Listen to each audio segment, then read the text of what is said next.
সকালের হালকা রোদে জড়িয়ে আছে মিঠে ভাব। একটা কোমল শান্তি প্রশান্তি আছে প্রকৃতিতে। শহরের এলোমেলো দালান কোঠার অলিতে গলিতে, পথের পাশে দাঁড়িয়ে থাকা গাছে গাছে মৃদু হাওয়ার টোকা, পাতায় শান্ত কোলাহল ফুটছে।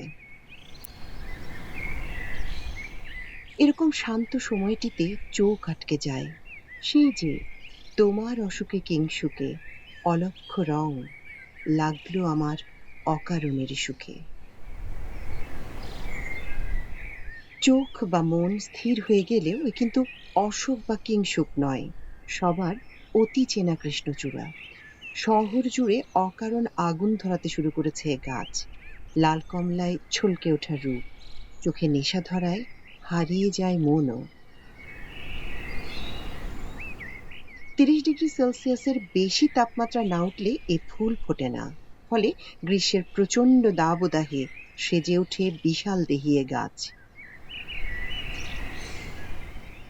প্রতিবেদনটি সাজানো হয়েছে কুমিল্লা নগরীর কৃষ্ণচূড়াদের নিয়ে।